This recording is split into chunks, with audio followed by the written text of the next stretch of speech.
దేవుళ్ళరా, చేపను చూసినట్లయితే నిజంగా అంత భయంకరమైన ప్రళయం వచ్చినప్పటికి కూడా, భయంకరమైన వరద వచ్చినప్పటికి కూడా అది వెళ్ళవలసిన గమ్యానికి ఎదురుకుంటూ వెళుతూ ఉంటుంది.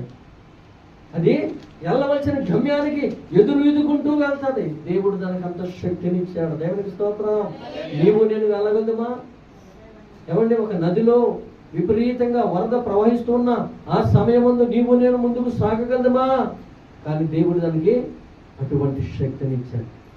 ఇప్పుడు ఆ చేపను చూసి నువ్వు నేర్చుకోవాల్సింది ఏంటో తెలుసా? నువ్వు కూడా ఎదురీది ఏదాలనే కదా. ఎలాగ దేనికి ఎదురీది ఏదాలి? నీ కుటుంబంలో రకరకాల ఎదురీతలు కనబడుతూ ఉంటాయి, అవునా కదండి? రకరకాల శోధనలు కనబడతాయి, రకరకాల ఇబ్బందులు, రకరకాల ఇరుకులు, రకరకాల అవమానం, రకరకాల నిందలు. వీటన్నిటి గుండా నువ్వేం చేయాలి? ఎదురీదుతో నువ్వు ముందుకు సాగిపోతూనే ఉండాలి. దేవునికి స్తోత్రం.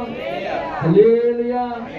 ఎదురీద లేని స్థితిలో మనం ఏం పడిపోతాం? అక్కడికక్కడే పడిపోయి నలిగిపోయిన వారుగా ఉంటాము. దేవునికి స్తోత్రం.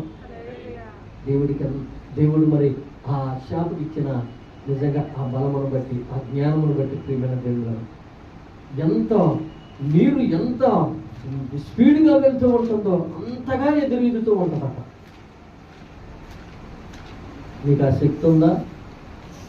నీకు ఆ శక్తి ఉందా? అది నీరుకు ఎదురెదుతూ ఉంటుంది, నీవు శ్రమకు ఎదురెదుతూ ఉండాలి, శోధనకు ఎదురెదుతూ ఉండాలి, బాధలకు ఎదురెదుతూ ఉండాలి, ఆర్థిక పరిస్థితుల్లో ఎదురెదుతూ ఉండాలి. దేవునికి స్తోత్రం.